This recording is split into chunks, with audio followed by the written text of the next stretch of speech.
Vous le sentez ça? Vous sentez qu'il y a quelque chose d'énorme qui est en train de se préparer? Peut-être que le plus gros salon de moto du monde arrive à grands pas. Toujours est-il que les constructeurs sont tous en train de littéralement péter un câble et d'annoncer révolution sur nouvelle moto sur nouvelle moto. Et c'est au tour d'un constructeur qui s'était pas tant que ça fait entendre jusque-là. Je parle bien évidemment de nos amis de Kawasaki. Vous l'aurez reconnu, hein, une Z, c'est une Z, hein, on ne peut pas se tromper.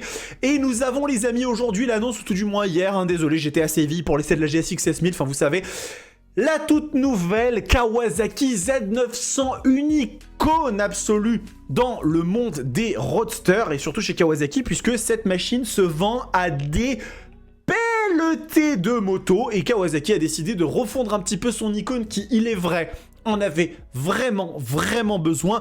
On va voir tout ça ensemble. Bonjour à toutes et à tous, j'espère que vous allez bien.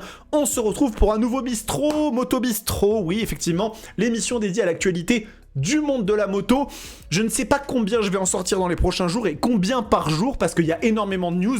Toujours est-il que là, on va parler d'un truc très intéressant. Si vous connaissez pas la chaîne, petit like, petit commentaire et abonnez-vous aussi, hein, ça peut aider à tout hasard. On fait beaucoup de choses, hein, des essais, des guides d'achat, des tops, et puis de l'actu, le tout dans une ambiance comme ça.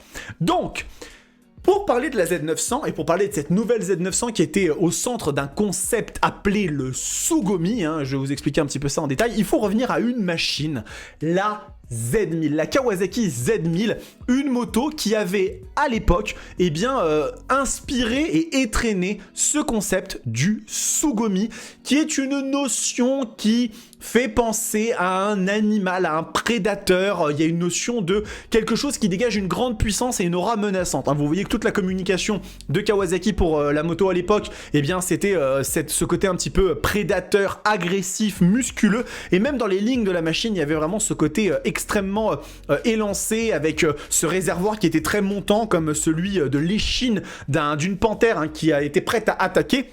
Et c'est quelque chose qu'on retrouve pleinement dans cette nouvelle Z900 qui, elle aussi, étreine ce concept du Tsugomi. Regardez, hein, on va retrouver ici cette nouvelle Z900 2025 avec beaucoup de nouveautés, notamment un shifter, on va en parler, vous allez voir, il y a des choses. La ligne générale de la moto est vraiment très chouette, surtout cette version SE qui a une association de couleurs que je trouve particulièrement sympathique.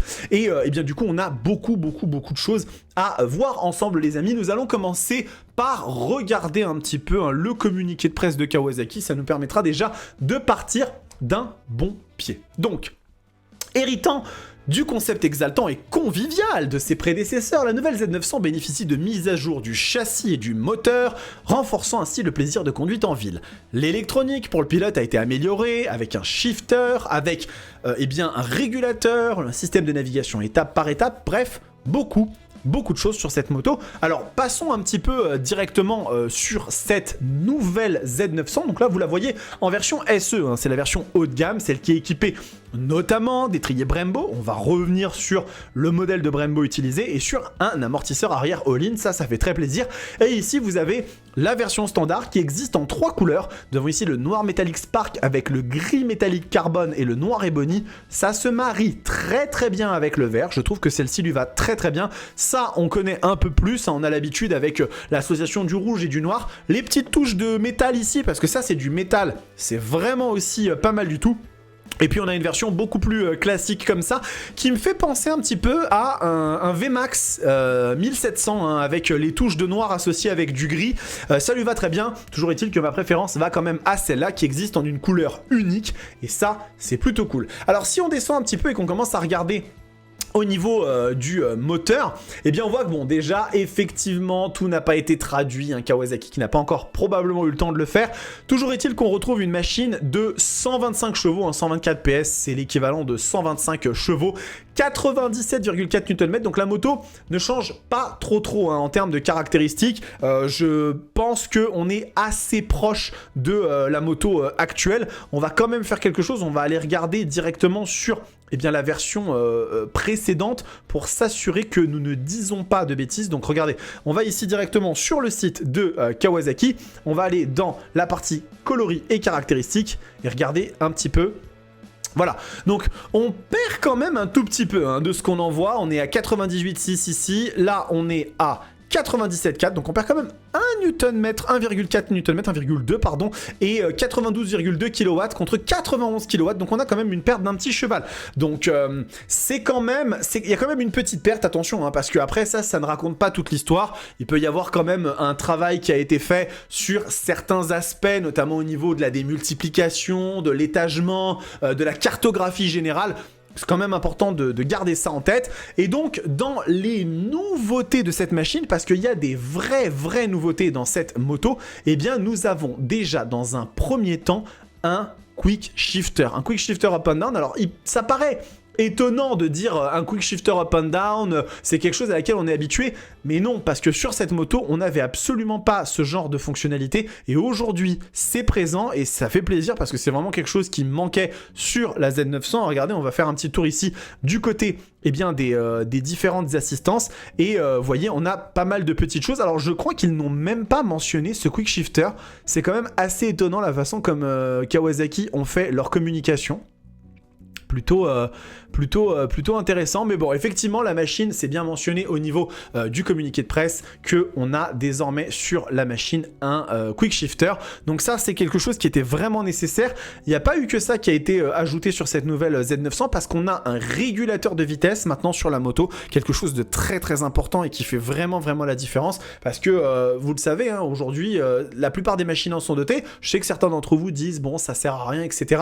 Moi, je trouve que personnellement, ça fait vraiment partie des fonctionnalités qui aident à avoir une machine plus utilisable au quotidien et du coup eh bien on a vraiment quelque chose d'un peu plus complet. Moi j'adore vraiment cette ligne, hein. Je la trouve vraiment très jolie la moto, elle est beaucoup plus agressive. Regardez ce nouvel écran, un nouvel écran aussi qui fait partie des nouveautés, très sympa cet écran. Je trouve que vraiment il rajoute un côté beaucoup plus énervé à la machine et beaucoup plus moderne. Elle en manquait cruellement, hein, parce que ça reste une moto qui est lourde, hein, la Z900 elle fait 214 kg, même 215 dans cette nouvelle version, donc il faut quand même prendre ça en considération, mais voilà, je trouve vraiment qu'au niveau des mises à jour qu'on a eu, on est sur quelque chose de bien plus convaincant, de bien plus compétitif. Alors bien évidemment, hein, la question qui se pose toujours et à laquelle nous n'avons absolument aucune réponse pour le moment, c'est le prix de la moto, hein, puisque que ce soit la Z900 SE ou même la Z900 standard, nous n'avons à l'heure actuelle absolument aucune information concernant le prix de la machine ni la disponibilité. Et là,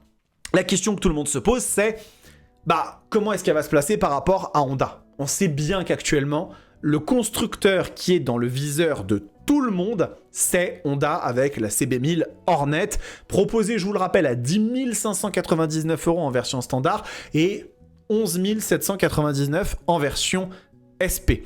Sauf que la Hornet, elle ne propose pas 124 chevaux, elle en propose 157 dans sa version SP. Elle ne propose pas des étriers Brembo M4.32, d'ailleurs je n'en ai pas parlé, mais effectivement cette nouvelle ZSE est toujours équipée d'étriers Brembo M4.32. Je pense quand même que à un moment donné, même si la machine ne fait que 124 chevaux, l'équiper de M50 ou de Stylema ne serait pas mal, parce que là on sent quand même qu'ils sont en train de vider les fonds de tiroir et ça commence à se voir un peu, même si pour le reste la machine est vraiment très chouette sur son look, etc. Mais les M4.32, bon, je pense quand même que ne serait-ce que d'un point de vue marketing, ce serait bien de les mettre à jour, quand effectivement on a une Honda Hornet 1000 SP avec du Stylema, avec du all-in à l'arrière aussi, et non pas un S46 mais bien un TTX36 qui est un modèle encore au-dessus, encore un petit peu plus premium, et donc une proposition très intéressante. Est-ce que cette Z900 SE peut se permettre de se positionner peut-être à 11 200, 11 300 € pour vraiment venir concurrencer la Hornet? Eh bien ça, écoutez, nous le verrons. En attendant, les amis, là, dites-moi un petit peu dans les commentaires ce que vous en pensez de cette nouvelle Z900. J'ai vu des réactions un petit peu, on va dire, partagées, des gens qui aiment, des gens qui aiment moins bien. Je pense que c'est normal, hein, c'est une moto qui a toujours divisé. Les Z, c'est des motos qui étaient très populaires, mais dont tout le monde n'était pas fan. Donc, à voir un petit peu ce que ça donne. Moi, je vous avoue qu'effectivement, j'ai très envie de la voir en vrai, de voir un petit peu ce que donne cette machine en réel, puisque, les photos, surtout sur des motos avec des formes aussi tarabiscotées, aussi complexes, ça ne raconte pas toujours toute l'histoire. Donc, à voir un petit peu à l'EICMA ce que ça va donner. EICMA auquel, eh bien, je vais être dans quelques jours, hein, vraiment, on est tout proche. Cette vidéo, vous allez la voir peut-être 2-3 jours avant mon départ à l'EICMA. Et après, vous allez avoir une avalanche de vidéos dans laquelle vous allez tout découvrir sur tous les constructeurs. Je vais faire une vidéo par marque. Donc voilà, vous allez vraiment avoir l'intégralité de l'ECMA comme si vous y étiez. Donc j'ai hâte d'y être et j'espère que vous aussi. N'hésitez pas à vous abonner à la chaîne, c'est très important. Et en attendant les amis, prenez soin de vous, kiffez vos bécanes. Ciao.